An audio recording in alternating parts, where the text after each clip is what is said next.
Hello दोस्तों, welcome to the Basu classes. आज हम लोग बात करेंगे दोस्तों अधिगम के सिद्धांत और उनके प्रतिपादक, उनके प्रयोग से रिलेटेड क्वेश्चन के बारे में। दोस्तों चलिए शुरू करते हैं। बात करेंगे दोस्तों अधिगम का जो उद्दीपक और अनुक्रिया सिद्धांत जो दिया था वह किसने दिया था। ये उद्दीपन अनुक्रिया सिद्धांत जो दिया था वह दिया था एडवर्ड एल थॉर्नडाइक ने। दोस्तों थॉर्नडाइक ने जो अपने सिद्धांत को सिद्ध करने के लिए जो है किस भूखी प्रजाति पर प्रयोग किया था, तो दोस्तों इन्होंने जो है बिल्ली पर प्रयोग किया था। थॉर्नडाइक ने बिल्ली वाले प्रयोग में उद्दीपक जो था वह क्या था, तो दोस्तों इसमें जो थी मृत मछली को भोजन के रूप में रखा था। दोस्तों इन्होंने बात की जाए शास्त्रीय अनुबंधन जो सिद्धांत था वह किसने दिया था, तो दोस्तों इवान पी पावलोव ने जो है शास्त्रीय अनुबंधन सिद्धांत दिया था। पावलोव ने अपने प्रयोग में कुत्ते को किस ग्रंथि से निकलने वाली लार जो थी उसको मापा था, तो दोस्तों वह थी पैरोटिक ग्रंथि। दोस्तों पावलोव के प्रयोग में स्वाभाविक जो उद्दीपक जो था वह क्या था, तो दोस्तों वह था दोस्तों भोजन। पावलोव के प्रयोग में अनुबंधित जो उद्दीपक था वह क्या था, तो दोस्तों वह जो थी घंटी की आवाज़। दोस्तों जो घंटी की आवाज़ सुनकर जो है कुत्ते के मुंह से स्वाभाविक जो है उस टाइम पर लार निकलने लगती थी। दोस्तों बात की जाए क्रिया प्रसूत अनुबंधन का जो सिद्धांत दिया था उसके प्रतिपादक जो कौन थे, तो वह थे दोस्तों BF स्किनर। तथा स्किनर ने अपने प्रयोग जो थे वह किन दो जीवों पर किए थे, दोस्तों इन्होंने सफ़ेद चूहे और कबूतर पर जो है प्रयोग किए थे। दोस्तों बात की जाए स्किनर के अनुसार बच्चों में भाषा का जो विकास होता है वह किसके द्वारा होता है, तो दोस्तों बच्चों में भाषा का जो विकास है वह अनुकरण और पुनर्वरण के कारण जो है होता है। दोस्तों पुनर्वलन या प्रबलन का सिद्धांत दिया था दोस्तों CL हल ने। दोस्तों तथा हल का पुनर्वलन सिद्धांत जो थॉर्नडाइक किस नियम पर आधारित है, दोस्तों ये प्रभाव के नियम पर आधारित है। अधिगम का सूझ या अंतर्दृष्टि का जो सिद्धांत दिया था वह किस संप्रदाय की देन है, तो दोस्तों ये गेस्टाल्टवादी संप्रदाय की देन है। गेस्टाल्ट संप्रदाय के मुख्य प्रवर्तक की बात की जाए तो थे मैक्स बर्दिमल, कोहलर तथा कोफा। दोस्तों कोहलर ने सुल्तान नाम के चिंपांजी पर किस द्वीप पर प्रयोग किए थे, दोस्तों इन्होंने जो है टेनेरिफ द्वीप पर जो है प्रयोग किए थे तथा जो चिंपैंजी था उसका नाम था दोस्तों सुल्तान। सामाजिक अधिगम का जो सिद्धांत था वह कब और किसने दिया था, दोस्तों अल्बर्ट बंडूरा ने सामाजिक अधिगम का सिद्धांत दिया था। ये दिया था दोस्तों 1977 में। बंडूरा के अनुसार जो सामाजिक अधिगम के जो 4 चरण थे वे कौन कौन से हैं, तो दोस्तों पहला है अवदान, दूसरा है धारण, तीसरा है पुनः प्रस्तुतिकरण, चौथा है अभिप्रेरणा। दोस्तों ये अधिगम के 4 चरण इन्होंने बताए हैं। दोस्तों अधिगम का जो सोपानिकी सिद्धांत था उसकी रचना जो किसने की थी वह थी दोस्तों रॉबर्ट गैनो ने। रॉबर्ट गैनो ने अपनी पुस्तक के अधिगम के 8 प्रकार बताए हैं। The condition of learning. दोस्तों बात की जाए रॉबर्ट गैनो के 8 चरणों में 5वां चरण जो था वह कौन सा था, दोस्तों वह था बहुविभेदन अधिगम। दोस्तों क्षेत्रीय सिद्धांत के प्रतिपादक जो थे कुर्ट लेविन, वे कहाँ के मनोवैज्ञानिक थे, तो ये जर्मनी के मनोवैज्ञानिक थे। बाद में जो है अमेरिका ये चले गए थे। दोस्तों बात की जाए कुर्ट लेविन के जो सिद्धांत में वेक्टर और वैलेंस का शब्दों का क्या अर्थ है, तो दोस्तों आकर्षण और विकर्षण जो है इन शब्दों का अर्थ है। दोस्तों चिन्ह या प्रतीक अधिगम का जो सिद्धांत दिया था वह दिया था एडवर्ड चेस टॉलमैन ने। दोस्तों टॉलमैन के अनुसार चूहे जो हैं भूल भुलैया में क्या सीखते हैं, तो दोस्तों ये संज्ञानात्मक मानचित्र जो है वह सीखते हैं। दोस्तों अन्वेषण या खोज का जो सिद्धांत के जनक हैं वह हैं दोस्तों जेरोम ब्रूनर। तथा जेरोम ब्रूनर ने जो है मानव चिंतन के 3 रूप जो हैं कौन कौन से बताए हैं, तो दोस्तों वह है निर्णयात्मक, प्रतिबिंबात्मक और संकेतात्मक। दोस्तों ये 3 नियम बताए हैं। दोस्तों बात की जाए अनुभवात्मक अधिगम का जो सिद्धांत दिया था वह किसने दिया था, वह दिया था दोस्तों कार्ल रोजर्स ने। आधुनिक संज्ञानात्मक अधिगम का जो सिद्धांत दिया था वह दिया था डेविड ऑसबोर्न ने। डेविड ऑसबोर्न ने अर्थपूर्ण शाब्दिक अधिगम के कितने प्रकार बताए, तो दोस्तों इन्होंने 4 अधिगम के प्रकार बताए हैं। थॉर्नडाइक ने अधिगम के मुख्य 3 नियम कौन कौन से दिए, अभ्यास का नियम, प्रभाव का नियम तथा तत्परता का नियम, ये 3 नियम दिए हैं थॉर्नडाइक ने। दोस्तों तथा थॉर्नडाइक का कौन सा नियम जो है संतोष और असंतोष का नियम कहलाता है, तो दोस्तों प्रभाव का नियम जो है वह संतोष और असंतोष का नियम भी कहा जाता है। दोस्तों थॉर्नडाइक का कौन सा जो मुख्य नियम जो है अनुप्रयोग के नियम में विभाजित है, दोस्तों वह है अभ्यास का नियम। थॉर्नडाइक के अधिगम के कितने गौड़ जो है नियम है, तो दोस्तों कुल 5 जो हैं गौड़ नियम हैं तथा 3 जो हैं मुख्य नियम हैं। दोस्तों थॉर्नडाइक का कौन सा गौड़ नियम मानसिक स्थिति या दृष्टिकोण को दर्शाता है? तो दोस्तों मनोवृत्ति का जो नियम है वह मानसिक स्थिति दृष्टिकोण को दर्शाता है। आंशिक क्रिया का जो नियम थार्नडाइक के किस वर्ग के नियम के अंतर्गत आता है? तो दोस्तों ये गौड़ नियम के अंतर्गत आता है। तथा थार्नडाइक का कौन सा जो नियम पूर्व ज्ञान के साथ नए ज्ञान जोड़ने पर बल देता है? तो दोस्तों ये आत्मीकरण तथा सादृश्यता का जो नियम है, यह नियम पूर्व ज्ञान के साथ जो है नए ज्ञान पर जोड़ने पर बल देता है। पावलोव के शास्त्रीय अनुबंधन सिद्धांत को किस नाम से जाना जाता है? तो इसे एस टाइप अनुबंधन सिद्धांत कहा जाता है दोस्तों। स्किनर के क्रिया प्रसूत अनुबंधन को किस नाम से जाना जाता है? तो दोस्तों इसको आर टाइप अनुबंधन के नाम से जाना जाता है। अधिगम का स्थान पन्नता या समीपता का जो सिद्धांत था वह किसने दिया था? तो वह दिया था दोस्तों एडविन रे गुथरी ने। गुथरी ने अपने अधिगम सिद्धांत में किसे महत्व नहीं दिया था? दोस्तों इन्होंने जो है पुनर्वलन को जो है महत्व नहीं दिया था। सक्रिय अनुबंधन में प्राणी की जो भूमिका होती है वह कैसी होती है? तो दोस्तों प्राणी की भूमिका होती है सक्रिय। मशीनी अधिगम या अभिक्रमित अनुदेशन का आधार की बात की जाए तो वह है दोस्तों की स्किनर का क्रिया प्रसूत जो सिद्धांत है वह इस पर आधारित है दोस्तों। रेखीय अभिक्रमित अनुदेशन के प्रतिपादक जो थे वह कौन थे? तो वह थे दोस्तों BF स्किनर।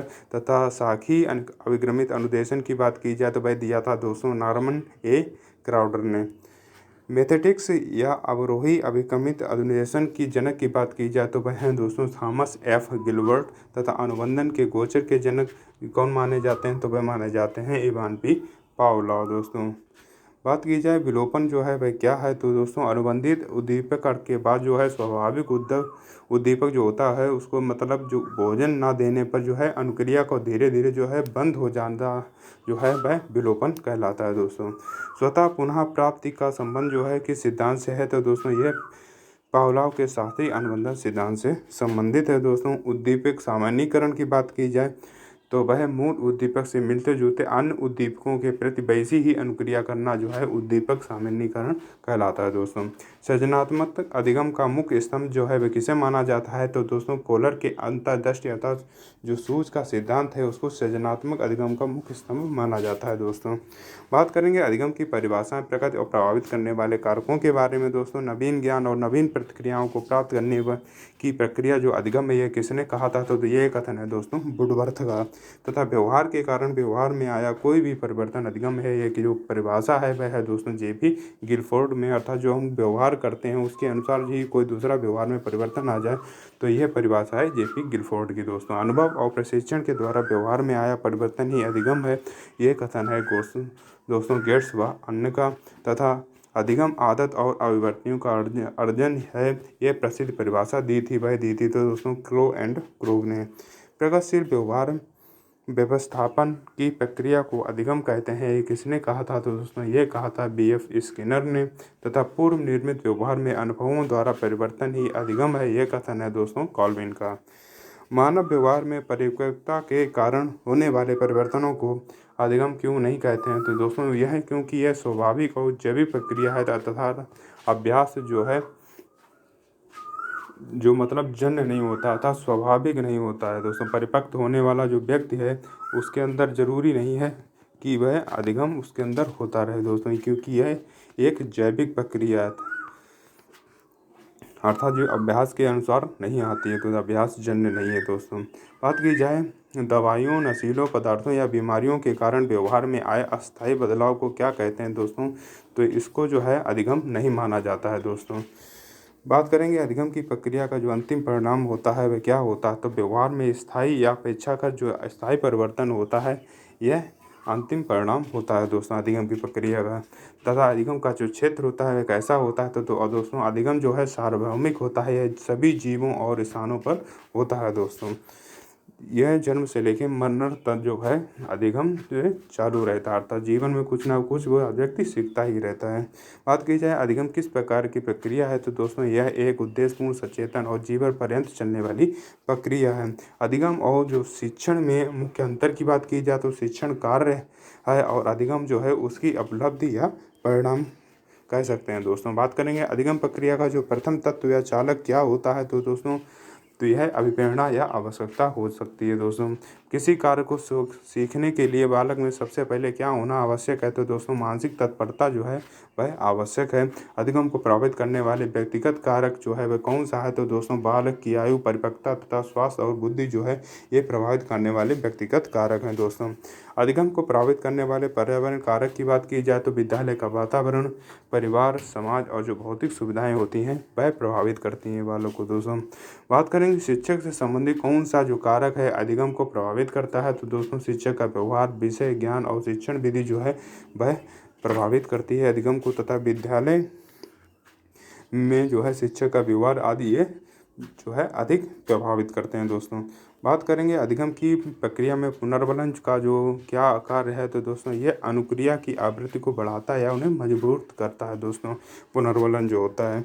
तथा धनात्मक पुनर्वलन जो है उसके उदाहरण की बात करेंगे दोस्तों, जैसे बच्चे को पुरस्कार या प्रशंसा कर देंगे, उससे शाबाशी या कुछ अच्छे नंबर देने से तो जो है उन्हें धनात्मक पुनर्वलन मिलता है। तो वो जो बच्चे जो होते हैं उसमें बढ़ चढ़कर हिस्सा लेते हैं दोस्तों। ऋणात्मक पुनर्वलन की बात की जाए तो दोस्तों उन्हें कष्टदायक मतलब अर्थात उन्हें कोई दंड देना, मतलब दंड दे नहीं सकते लेकिन उन्हें कोई कष्ट वाली चीज़ बता सकते हैं, जैसे कष्टदायी या अप्रिय उद्दीपक को हटाकर अनुक्रिया को मजबूत करना जो है यह ऋणात्मक पुनर्वलन का मुख्य कार्य है दोस्तों। बात करेंगे सार्थक अधिगम के लिए सबसे उपयुक्त शिक्षण सामग्री की बात की जाए तो वह कौन सी होती है, तो दोस्तों श्रव्य दृश्य सामग्री जो है वह सार्थक अधिगम के लिए सबसे उपयुक्त शिक्षक सामग्री होती है दोस्तों। अधिगम का संज्ञानात्मक क्षेत्र जो है वह किससे संबंधित है, तो दोस्तों ये मानसिक शक्तियों, ज्ञान और चिंतन से संबंधित है। अधिगम का भावात्मक क्षेत्र की बात की जाए तो दोस्तों संवेगों, भावना और रुचियों और दृष्टिकोणों से संबंधित है दोस्तों भावात्मक क्षेत्र। अधिगम का क्रियात्मक या गत्यात्मक क्षेत्र जो है वह किससे संबंधित है, तो दोस्तों ये शारीरिक कौशलों और अंगों के जो संचालन है उससे संबंधित है। शैक्षिक उद्देश्यों का वर्गीकरण जो है किसने किया था, तो दोस्तों बेंजामिन ब्लूम ने जो है शैक्षिक उद्देश्यों का वर्गीकरण किया था। तब ब्लूम के संज्ञानात्मक क्षेत्र का सबसे न्यूनतम स्तर की बात की जाए तो वह है दोस्तों ज्ञान। ब्लूम के संज्ञानात्मक क्षेत्र का सबसे उच्चतम स्तर जो है वह क्या है, तो दोस्तों वह है मूल्यांकन। तथा निम्नतम स्तर की बात की जाए तो ज्ञान है, तथा उच्चतम स्तर जो है वह है मूल्यांकन। तथा अधिगम का जो स्मृति द्वार के प्रतिपादक की बात की जाए तो वह है दोस्तों हर्बर्ट। अधिगम का जो बोध स्तर जो है किसने दिया था, तो दोस्तों वह दिया था मॉरिसन ने। अधिगम का चिंतन स्तर की बात की जाए तो उसके प्रतिपादक जो थे वह थे दोस्तों हंट। अधिगम की प्रक्रिया में त्रुटियों का जो है वे क्या दर्शाती हैं, तो दोस्तों त्रुटियां जो हैं अधिगम प्रक्रिया का एक स्वाभाविक हिस्सा होती हैं जो चिंतन को समझने में मदद करती है दोस्तों। बात की जाए बालक सक्रिय रूप से ज्ञान का जो निर्माण है स्वयं करता है, विचार किस संप्रदाय का है, तो दोस्तों यह रचनावाद तथा निमित्तवाद का जो है संप्रदाय है दोस्तों। तथा समीपस्थ विकास का क्षेत्र जिसको JDB अथवा जोन ऑफ प्रॉक्सिमल डेवलपमेंट कहा जाता है की अवधारणा जो दी थी दोस्तों लेव वाइगोत्स्की ने। बात की जाए वाइगोत्स्की के अनुसार बालक का अधिगम जो है किसके माध्यम से सबसे बेहतर होता है, तो दोस्तों सामाजिक अंतःक्रिया जो है उसके द्वारा जो है बालक का अधिगम होता है सबसे बेहतर होता है दोस्तों। बात करेंगे स्कैफोल्डिंग, पहाड़ या ढांचा या मचान भी बोला जाता है, उसका अर्थ जो मनोवैज्ञानिक अर्थ है वह किसी वयस्क या अधिक ज्ञानी व्यक्ति को दी जाने वाली अस्थायी जो सहायता है वह स्कैफोल्डिंग, पहाड़ या ढांचा कहलाती है दोस्तों। बात करेंगे जीन पियाजे जो है कहाँ के मनोवैज्ञानिक थे दोस्तों, ये थे स्विट्जरलैंड के। तथा जीन पियाजे के अनुसार आत्मसातीकरण जो है वह क्या है, तो दोस्तों नए ज्ञान को पूर्व ज्ञान या स्कीमा से सीधे सीधे जोड़ लेना जो है वह आत्मसातीकरण कहलाता है दोस्तों।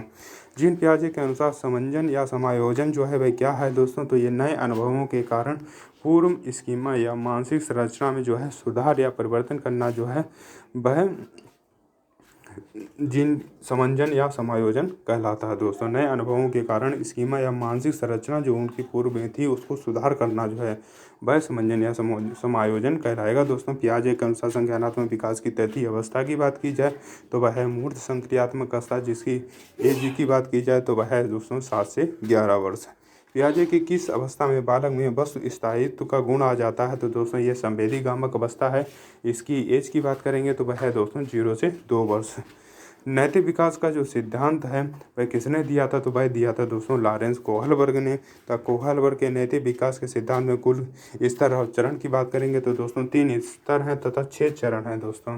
हिंज की दुविधा का जो संबंध है किस मनोवैज्ञानिक प्रयोग से है, तो दोस्तों ये लॉरेंस कोहलबर्ग से संबंधित है दोस्तों। मनोवैज्ञानिक विकास का जो सिद्धांत दिया था वह किसने प्रतिपादित किया था, तो दोस्तों ये प्रतिपादित किया था एरिक एरिक्सन ने। तथा एरिक एरिक्सन ने मानव जीवन को कितने मनोवैज्ञानिक संकटों या अवस्थाओं में बांटा है, तो दोस्तों इनने 8 अवस्थाओं में बांटा है। एरिक्सन के अनुसार किशोरावस्था का जो मुख्य संकट है वह क्या है, तो दोस्तों पहचान बनाम पहचान भ्रांति जो है वह किशोरावस्था का मुख्य संकट है दोस्तों। बात करेंगे मनोविश्लेषणवाद जो है उसके जनक जो हैं वह कौन है, तो वह हैं दोस्तों सिगमंड फ्रॉइड। ये ऑस्ट्रिया के जो है रहने वाले हैं दोस्तों। तथा फ्रॉइड के अनुसार जो है व्यक्तित्व के 3 घटक जो है वह कौन कौन से हैं, तो वह है दोस्तों इड, ईगो और सुपर ईगो दोस्तों। ये फ्रॉइड के अनुसार 3 घटक हैं दोस्तों। बात की जाए चेतन, अचेतन और अचेतन मन का वर्गीकरण जो है वह किसने किया था, तो वह किया था दोस्तों सिगमंड फ्रॉइड ने। तथा मूल प्रवृत्तियों को जो सिद्धांत था वह दिया था मैकडूगल ने। तथा इन्होंने जो है 14 मूल प्रवृत्तियाँ बताई थी दोस्तों। अगर आपको ये वीडियो पसंद आए तो वीडियो को लाइक करें, चैनल को सब्सक्राइब करें तथा अपने सुझाव देने के लिए कमेंट करें। धन्यवाद।